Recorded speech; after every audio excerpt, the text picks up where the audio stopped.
following stories tell the tale of 3 young women who not only killed their husbands, but enjoyed doing it. We have a woman who was only married for 8 days before killing her husband, an older woman who killed her husband over a dinner dispute, and finally, a woman who killed her husband but staged it to look like a murder-suicide. Brand new tapes of Jordan Graham, the Montana woman who pled guilty last week to pushing her husband off a cliff. Just 8 days after their wedding, the tape shed new light on what led to that fatal moment. The couple in this video are Jordan Graham and her husband, Cody Johnson. They appear to be totally in love, happy, and excited about starting their new lives together. Unfortunately, Cody's life would be cut tragically short just 8 days later, in the most unusual of circumstances. I was just shocked. I didn't know what happened. This story takes place in a country town in Montana, not far from Glacier National Park. Cody and Jordan met each other through church, and it clicked quickly. It seemed like a perfect match.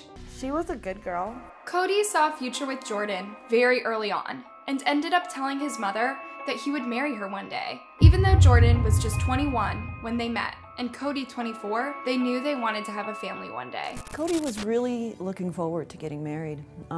He loved children and couldn't wait to have his own, and he thought Jordan was the one for him. The two did have very separate interests. Cody loved cars and shooting guns, something he would enjoy with his closest friends. Meanwhile, Jordan was much more shy and quiet. She had grown up in a highly religious household and didn't believe in sex before marriage. Still, the pair's relationship seemed to be healthy, at least from the outside. Cody's mom was excited that Jordan had got Cody to go to church regularly, something he hadn't been doing before. But Jordan's friend Hannah was able to see some potential flaws in this pairing. He put a lot into the relationship that she didn't put back. He always wanted to hang out with her, and she would always make an excuse not to. While it was clear that Cody was madly in love with Jordan, it seemed as if the relationship was kind of one-sided. She didn't seem to be very into him and didn't even like showing him any sort of affection. Those that were close to the pair were surprised when Cody proposed after the two had been dating less than a year, and Jordan said yes.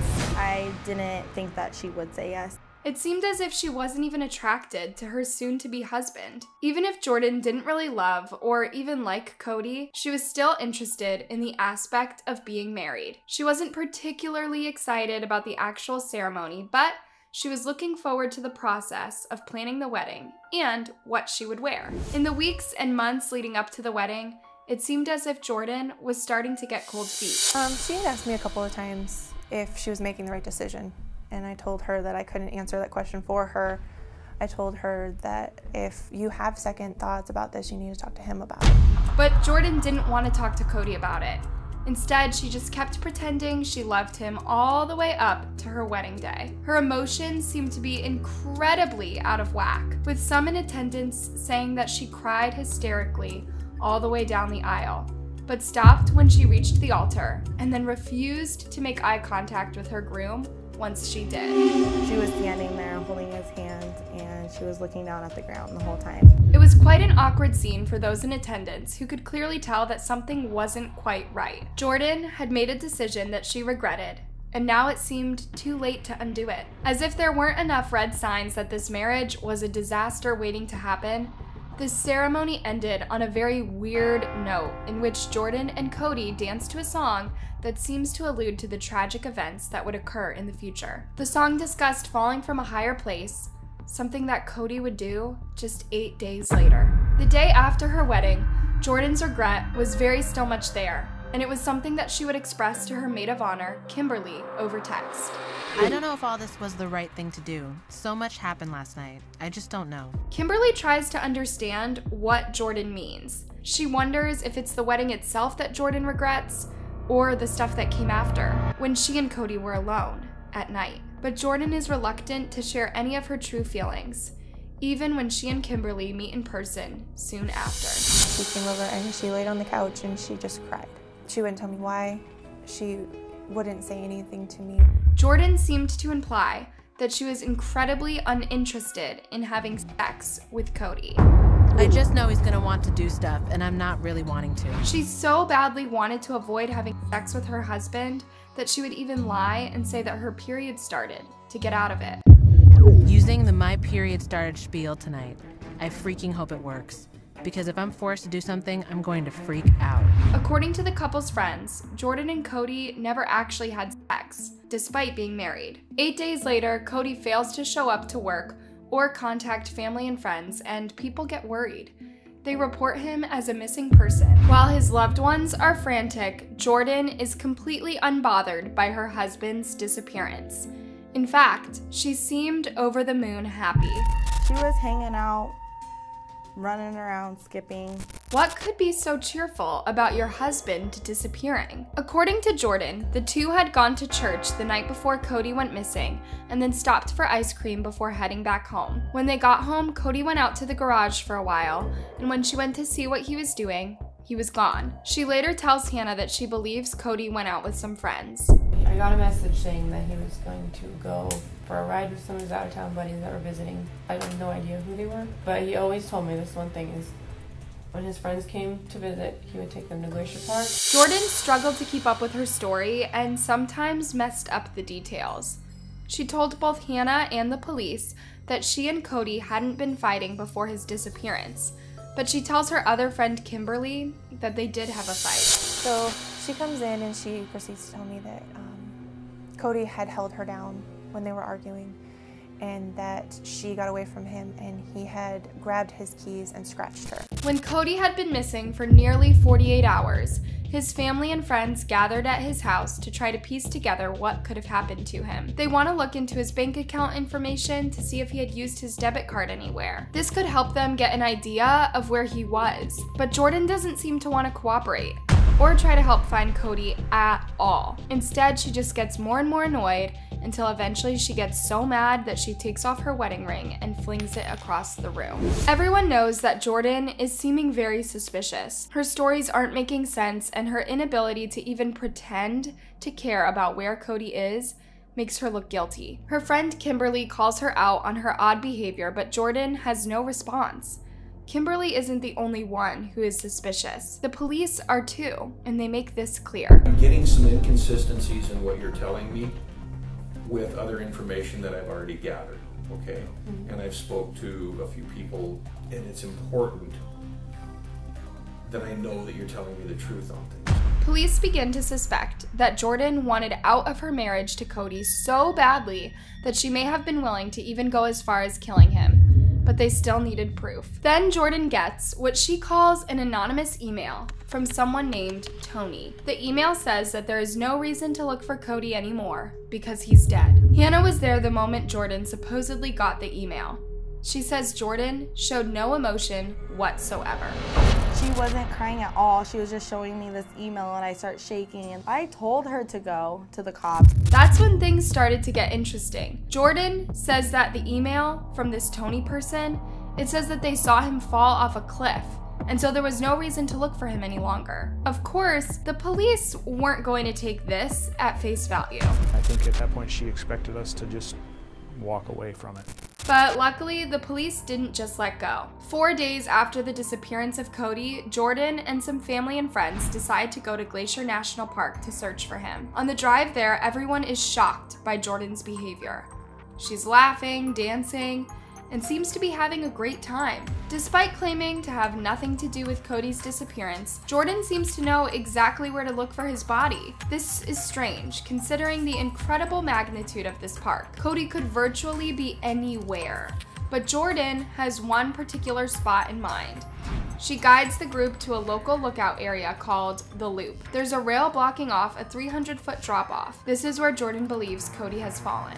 And I was like, what are you talking about? Why would he ever be going down there? But Jordan is determined. She expertly manages to make her way to the bottom of the ravine. She knew exactly how to get down there. She did it like a pro.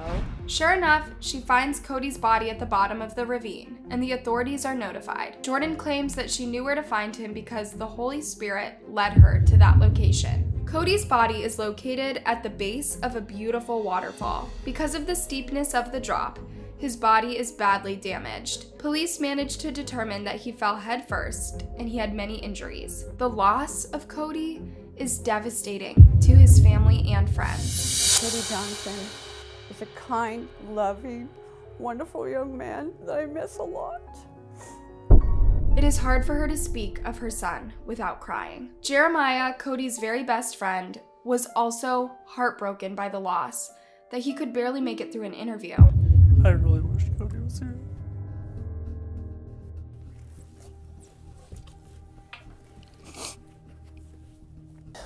He did so much for everybody. I never realized what he actually did for me until he was gone. Meanwhile, Jordan has no tears to shed for her dead husband. She's just glad the search is over so that she can move on. Even at Cody's wedding, she doesn't seem the least bit fazed.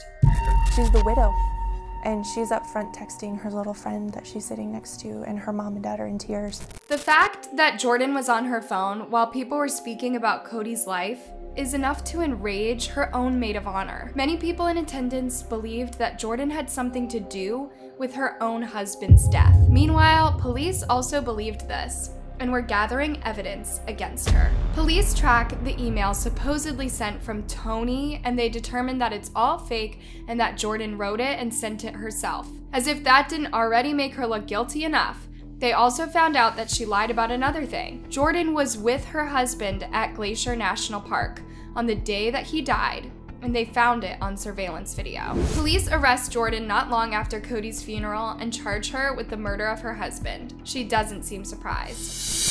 She didn't even flinch. There wasn't even an emotion. It's not until Jordan is confronted with the enormous amounts of evidence against her that she finally breaks down and cries. She then tells the police about how she wasn't happy in her very short marriage. I was feeling it should have waited a little bit longer and then got married. I wasn't feeling like it's on cloud nine. She then says that the two of them had been fighting before Cody's death. They both decided to go to Glacier National Park and walked together to the Loop Trail. I didn't want to do that trail because I was afraid he was going to fall on. He said I could do this with a blindfold on, and he said I could put it on, take a step, but I wouldn't even fall. But it kept going through my head that, you know, you are going to fall or something, and then we were arguing some more. He was to grab my arm or my jacket and She didn't even flinch. There wasn't. Pushed and went over. And just like that, Cody went plummeting to his death after being betrayed by the person who was supposed to love him the most. Police do find what appears to be a black blindfold not far from where Cody's body was, but it's unclear what role it played in this whole ordeal. Jordan doesn't deny that she pushed Cody or tried to say that this was some sort of accident. She admits that Cody's back was to her when she decided to push him with both hands. But she insists that this wasn't something that she planned, and it just happened in the heat of the moment. Frustrated, I was angry, I was every emotion I could ever think of, all at once. Initially, Jordan pleads not guilty, but eventually changes her plea before the case is set to go to a jury. She ultimately is sentenced to 30 years in prison. The sentence today is going to send a message that if you kill someone and are subject to federal jurisdiction, you will be prosecuted swiftly and severely punished for your crimes. While justice has been served, Cody's mother is still left heartbroken and longing for answers. Why did she do it? If she didn't love him, why did she get married? Why did she say yes to the proposal? That's still the question in my mind to this day, is why. Some people in the community, including someone on the jury involved with this case, believe the sentencing should have been more severe. A fair sentence? I believe is life. She took his life, she owes her life. Do you believe that Jordan's sentence was fair, or should she have to spend the rest of her life in prison? Let us know in the comments. It is the night before Valentine's Day, and at her home in Somerset, Penelope Jackson is about to be arrested for murdering the man she's been married to for 24 years. This tragic story begins on what started out as a normal night. Penelope Jackson and her husband David sat down to have a nice dinner, but it went completely wrong. This story takes place in the beautiful land of Somerset, which is located in southwest of England. It is a holiday vacation spot for many, and the perfect place for Penelope and David, who are retired, to relax and spend the rest of their lives together. Or so they thought. As of 2021, Penelope was 66 and David was 78. They had enjoyed a lot of experiences together, including taking cruises around the world, and they had a lot of similar interests. On the outside, they seemed like a perfect match and a very happy couple. But there were things lurking beneath the surface that were very dark. Penelope married David in 1996. He was her fourth husband. She worked in the Royal Air Force, which allowed her to travel and meet a lot of people over the course of her life. She married young and had children, but the relationship wasn't meant to be, and she left him after he became violent. She would go on to have another short-lived relationship before eventually meeting another man named Alan through work.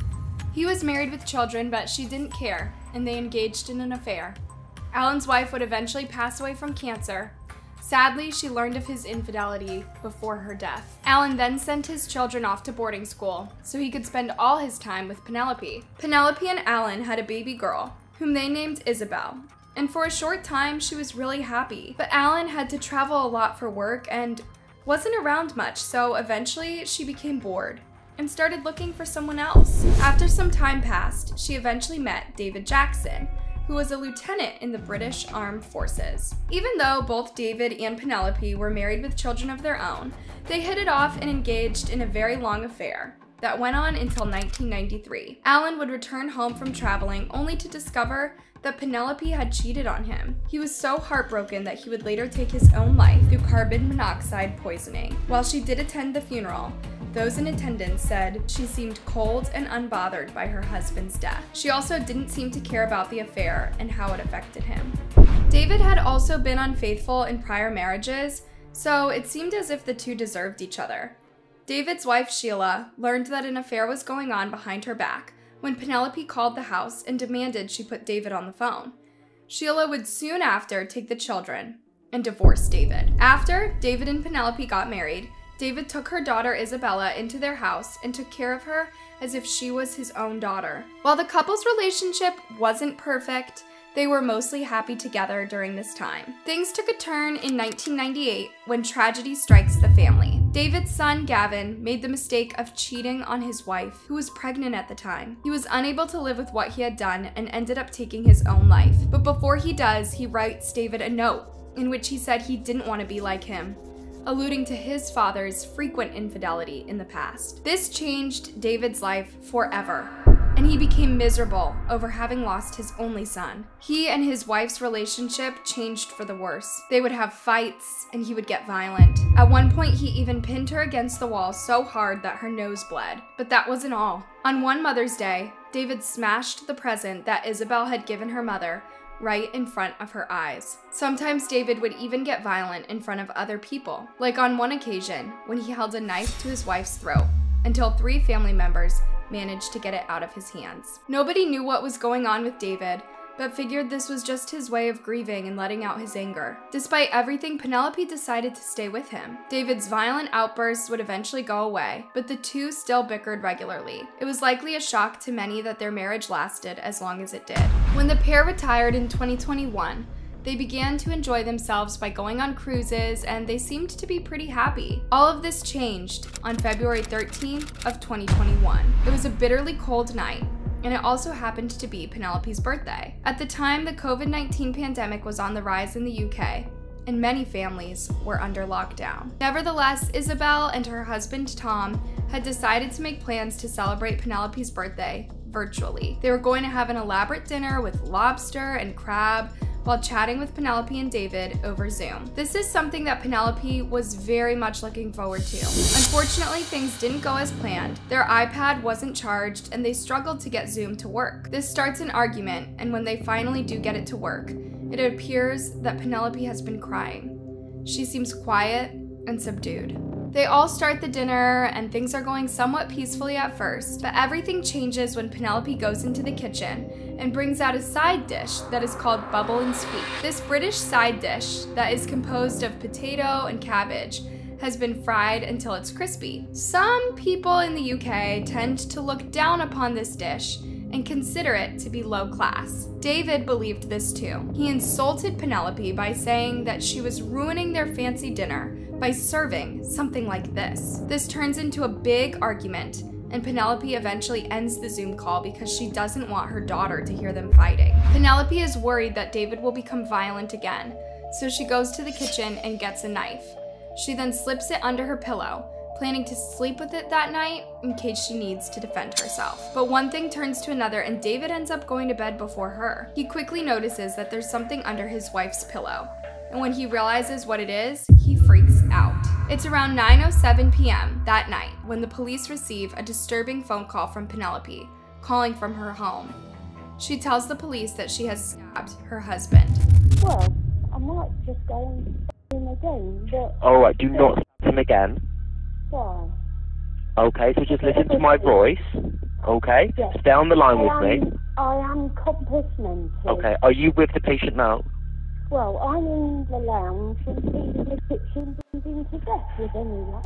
Knowing that time is potentially running out, the operator begs her to try to help David. She then explains that she stabbed David 3 times, 1 in the chest and 2 in the abdomen. Police arrive at the house a short while later, and she's completely calm. Can I get my coat? She's heard asking at one point. She shows no remorse for her actions. Do him a bit more. He's an aggressive bully and nasty, and I've had enough.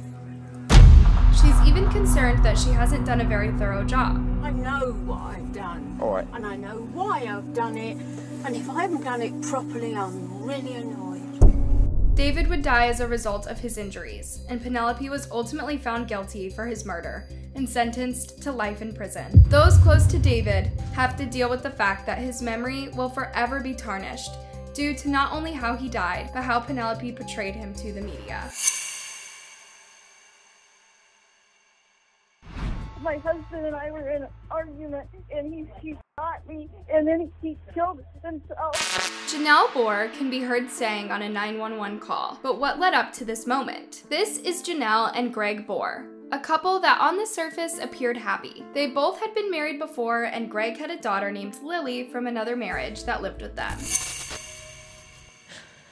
was such a good man. He was one of those really good people that's hard to come across now, it seems. The couple also had a young son named Jacob. They used their combined income to buy a house in Michigan where they could practice their hobby of shooting guns. But 4 years after they were married, they would end up filing for divorce. Greg requested joint custody of Jason and moved to their basement where he would sleep. It was on Valentine's Day that everything exploded. An argument led to shots fired, and after Janelle's 911 call, police rushed to the house. When the police arrived, they found Janelle standing outside with a wounded arm. It appeared to be a standard murder-suicide, and Janelle was rushed to the hospital via ambulance. Janelle said that Greg flew off the handle when she accused him of abuse. He went crazy and grabbed the gun and shot at me. How many times? I don't know. How many times do you think? At least 2, maybe 3. He said, I'm gonna kill you for what you've done. But things aren't adding up. Greg was a very experienced shooter. If he intended to kill his wife, he would not have missed. Also, Janelle claimed that when the shot hit her, she fell back and hit her head hard enough to pass out. But there was no injury to her head. But that's not all. Greg was right-handed, but the gunshot he sustained was on the left side of the head, suggesting that he did not shoot himself in the head. The logistics of what Janelle was saying happened, and the blood evidence on the scene just weren't adding up. What Janelle probably didn't consider was the fact that they would check her husband's hands and find out that there was no gun residue on them, but there was plenty on hers. This is essentially how they began to piece together that Greg had shot nobody. Janelle had killed him and staged it to look like a murder-suicide. She had shot her own arm, so she appeared to be a victim. Janelle must have had a hunch that the police weren't believing her whole story, so she hired an attorney, making herself look even guiltier. I think it's highly suspicious to me that you would contact a criminal attorney when your husband tried to kill you and kill himself. But Janelle's attorney isn't present during one of her meetings with the police, and she starts talking without his counsel. I'm willing to consider you Janelle acts very strangely as the police interrogation continues, and even seems to suggest that she is wondering if her husband really did successfully kill her, and that all of this isn't real.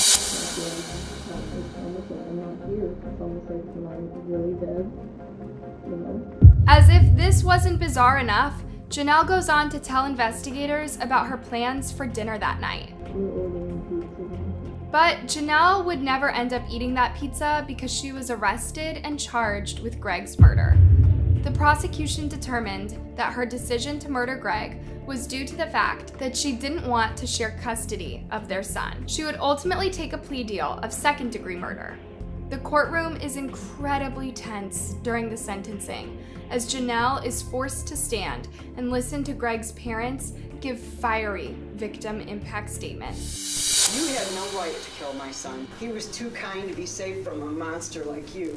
Due to her plea bargain, Janelle earned 17 to 19 years behind bars. Greg's mother is determined to clear her son's name. I also wanted the public to understand there are still people who believe her that my son was abusive, and he was not in any way abusive, ever. I have a hard time referring to that person as a human being.